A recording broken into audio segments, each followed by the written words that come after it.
Assalamualaikum warahmatullahi wabarakatuh. Selamat pagi dan salam sejahtera. Perkenalkan, nama saya Dewa Sero Trijoto. Presentasi saya mulai dari latar belakang penelitian. Penelitian ini berangkat dari pengalaman saya yang sangat cukup sederhana. Saya beberapa kali melihat tempat sampah di ruang publik itu sudah dipisahkan berdasarkan jenisnya. Namun, ketika diangkut, sampah tersebut justru kembali dicampur ketika proses pengangkatan. Dari situ muncullah satu pertanyaan. Masyarakat terus diminta memilah sampah, tetapi apakah sistem setelah proses pemilahan tersebut sudah benar-benar siap? Hal ini menunjukkan bahwa persoalan sampah tidak hanya berkaitan dengan kesadaran individu, tetapi juga sistem pengangkutan, pengolahan, infrastruktur, dan pembagian tanggung jawab antar aktor. Ketika dilihat dalam skala nasional, persoalan tersebut menjadi lebih besar. Pada tahun 2025, timbulan sampah yang tercatat mencapai 19,18 juta ton. Sampah yang tercatat baru sekitar 34,33%. Sedangkan angka pengurangannya masih berada pada 0,13%. Dengan demikian, sekitar 2/3 timbulan sampah masih berada di luar sistem penanganan yang tercatat secara memadai. Data antar tahun memang dipengaruhi oleh cakupan kabupaten dan kota yang melaporkan. Namun, angka tersebut tetap menunjukkan adanya kesenjangan antara besarnya timbulan sampah dan kapasitas pengelolaannya. Dari keseluruhan timbulan sampah tersebut, plastik menyumbang sekitar 20,15% atau setara dengan kurang lebih 3,86 juta ton per tahun. Plastik menjadi fraksi non-organik terbesar dalam komposisi sampah nasional. Masalahnya bukan hanya karena plastik sulit terurai, nilai materialnya juga menurun ketika tercampur atau terkontaminasi. Karena itu, proses pemulihannya plastik sangat bergantung pada pemilahan, infrastruktur daur ulang, tanggung jawab produsen, dan tata kelola yang terintegrasi. Jadi, plastik bukan hanya persoalan material, tetapi juga persoalan sosial, tata kelola, dan kepercayaan publik. Pengelolaan sampah plastik melibatkan sistem yang berlapis, mulai dari pemerintah, produsen, fasilitas pengolahan, sektor informal, hingga ke level masyarakat itu sendiri. Publik menilai sistem tersebut berdasarkan pengalaman sehari-hari terhadap layanan, fasilitas, transparansi, serta konsistensinya dan implementasinya. Pengalaman tersebut muncul dalam percakapan digital sebagai kritik, sebagai dukungan, informasi, maupun kekecewaan. Oleh karena itu, penelitian ini menggunakan percakapan di platform X untuk membaca bagaimana masyarakat menilai tata kelola, kebijakan, ekonomi sirkular, IPR, dan kredit plastik itu sendiri.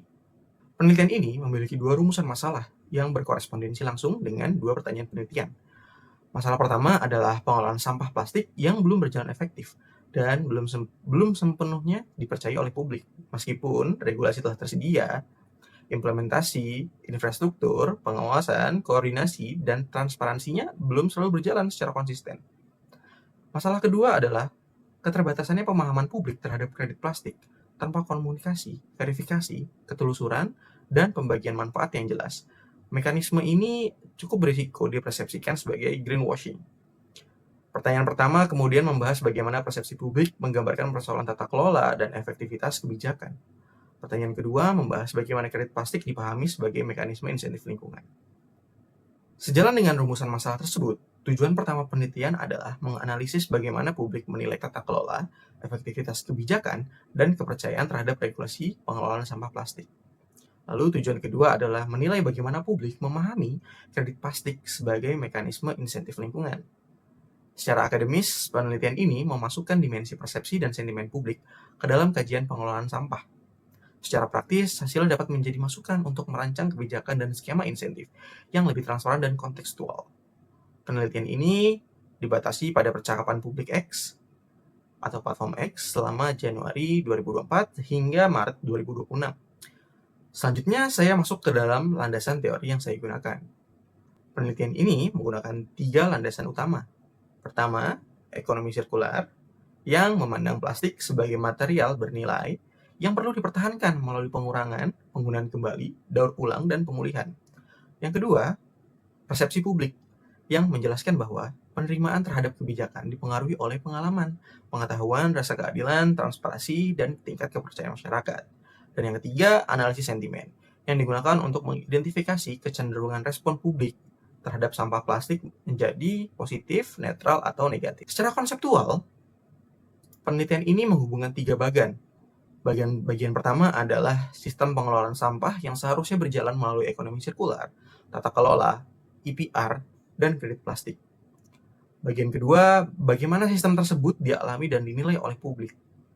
Bagian ketiga adalah bagaimana respon publik tersebut dibaca menggunakan analisis Indobert, bertopik, dan analisis tematik. Nah, jadi penelitian ini melihat kesenjangan antara sistem yang diharapkan dan pengalaman yang dirasakan oleh masyarakat. Selanjutnya kita masuk ke dalam metode penelitian.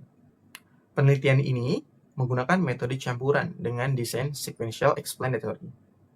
Data utama penelitian ini berasal dari percakapan publik di platform X selama Januari 2024 sampai Maret 2026 dengan menggunakan kata kunci sebanyak 28. Proses dimulai dengan menentukan fokus penelitian, yaitu kata kunci, periode, serta filter bahasa. Lalu data kemudian dikumpulkan menggunakan tweet harvest, diunduh dalam format CSV, dan digabungkan menjadi satu dataset. Setelah itu, data dilakukan pembersihan, meliputi penyaringan relevansi, penghapusan duplikasi, spam, tautan, teks yang terlalu pendek, dan teks non-bahasa Indonesia. Dataset kemudian diklarifikasikan menggunakan Indobert menjadi positif, netral, dan negatif. Hasil model divalidasi terhadap label manual. Selanjutnya, bertopik digunakan untuk mengidentifikasi isu utama, sedangkan analisis tematik digunakan untuk menjelaskan makna dan narasi di balik sentimen tersebut. Video 11, take 2, action. Selanjutnya, saya masuk ke hasil penelitian dan pembahasan. Dari proses scraping yang diperoleh, ada 15.477 unggahan. Lalu setelah dilakukan pencocokan frasa kata kunci secara ketat, jumlahnya menjadi 6.217 unggahan. Nah, setelah duplikasi dihapus, tersisa 6.064 unggahan. Penyaringan teks yang sangat pendek menghasilkan 6.039 unggahan. Lalu setelah dilakukan identifikasi bahasa menggunakan fast text, dataset final yang dianalisis berjumlah 5.025 unggahan berbahasa Indonesia. Cleaning ini dilakukan bukan hanya untuk mengurangi jumlah data, tetapi untuk memastikan bahwa teks yang digunakan benar-benar relevan, tidak berulang, dan memiliki konteks yang memadai untuk analisis sentimen dan pemodelan topik. Sebelum diterapkan pada seluruh dataset, Indobert diuji terhadap 300 unggahan yang telah diberi label manual secara seimbang untuk 3 kelas sentimen. Model menghasilkan akurasi sebesar 87,33%, makro F1 score sebesar 0,872, dan Cohen kappa sebesar 0,810. Penilaian Cohen kappa digunakan karena penelitian ini membandingkan kesepakatan antara label manual dan hasil model, dengan memperhitungkan kemungkinan kesepakatan terjadi secara kebetulan. Nilai 0,810 menunjukkan tingkat kesepakatan yang sangat kuat, sehingga klasifikasi dianggap cukup layak untuk digunakan pada analisis berikutnya. Dari 5.025 unggahan, sentimen netral mendominasi sebesar 55,4%, diikuti sentimen negatif sebesar 23,7%, dan sentimen positif sebesar 20,9%. Dominasi netral tidak berarti publik tidak mempunyai sikap. Banyak unggahan netral berupa berita, informasi program, laporan kegiatan, dan komunikasi kelembagaan. Namun, ketika publik memberikan penilaian secara eksplisit, kritik lebih sering muncul dibandingkan apresiasi. Hal ini terlihat dari proporsi negatif yang lebih tinggi daripada positif. Sentimen negatif terutama berkaitan dengan implementasi kebijakan, kondisi TPA, pencemaran, regulasi, dan tanggung jawab produsen. Lalu ketika dianalisis berdasarkan kata kunci, muncul perbedaan yang cukup jelas. Istilah seperti bijak berplastik, ekonomi sirkular, dan bank sampah lebih banyak memuat sentimen netral atau positif karena sering muncul sebagai kampanye, informasi, dan ajakan. Sebaliknya, percakapan mengenai waste management, TPA, dan praktik pengelolaan memperlihatkan proporsi negatif yang lebih besar. Ini menunjukkan bahwa publik cenderung mendukung gagasan solusi, tetapi menjadi lebih kritis ketika pembicaraan implementasi dan kondisi aktual di lapangan. Sentimen negatif tidak muncul secara merata sepanjang periode penelitian. Lonjakan diidentifikasi dengan membandingkan volume negatif harian terhadap rata-rata bergerak 14 hari, menggunakan ambang rata-rata ditambah 2 standar deviasi. Dua puncak utama terjadi pada Agustus 2025, sekitar 35 unggahan negatif per hari, dan Oktober 2025, sekitar 38 unggahan per hari. Lonjakan tersebut memperlihatkan bahwa kritik meningkat ketika isu tata kelola, kebijakan, pencemaran, pelaksanaan, pengelolaan menjadi lebih terlihat dalam ruang publik. Lalu kita masuk ke pemodelan topik menggunakan bertopik. Pemodelan bertopik terhadap 5.025 unggahan menghasilkan 21 topik, termasuk satu kelompok outlier. Sebanyak 20 topik kemudian dianalisis lebih lanjut. 3 topik terbesar adalah penggunaan plastik sekali pakai dengan 837 unggahan, ekonomi sirkular dengan 730 unggahan, dan kritik kebijakan dengan 708 unggahan.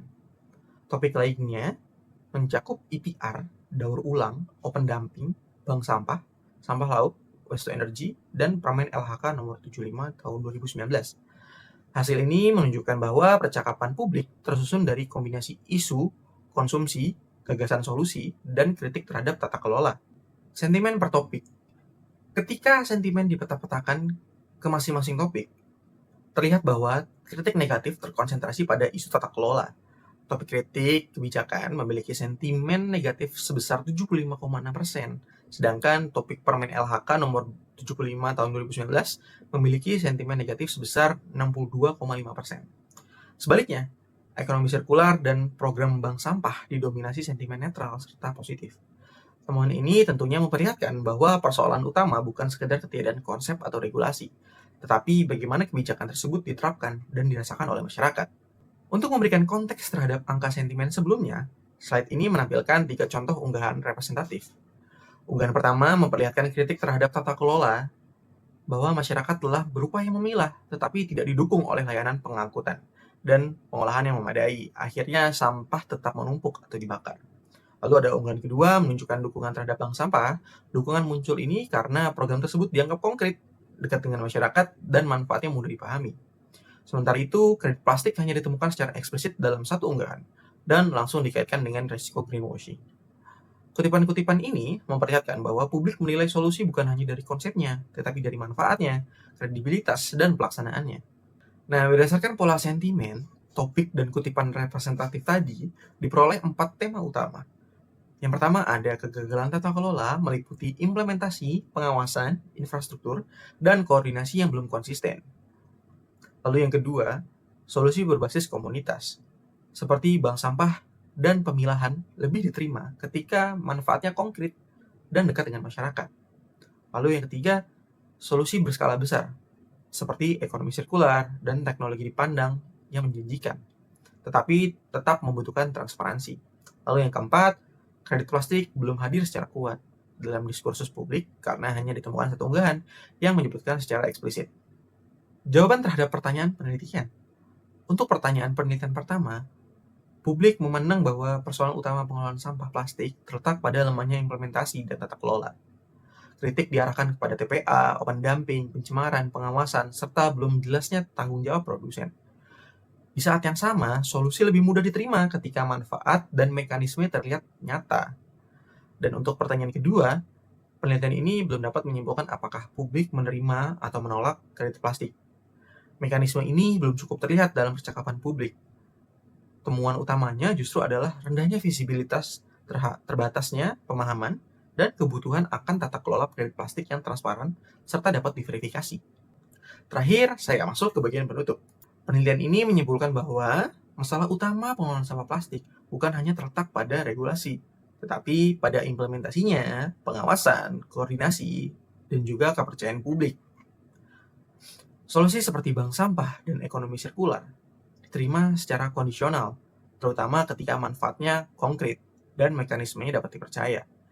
Implikasinya, pemerintah dan produsen itu perlu menunjukkan bukti implementasi, memperkuat aktor komunitas dan sektor informal, serta menyediakan data pengelolaan yang lebih transparan.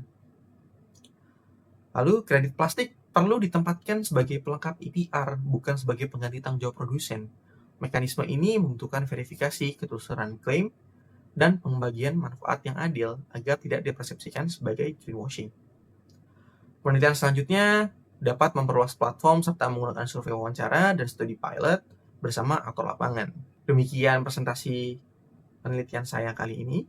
Kesimpulan utamanya adalah keberhasilan pengelolaan sampah plastik tidak hanya bergantung pada tersedia regulasi, tetapi pada sistem yang benar-benar bekerja, tanggung jawab yang jelas, data yang transparan, dan kepercayaan publik. Terima kasih atas perhatiannya. Assalamualaikum warahmatullahi wabarakatuh.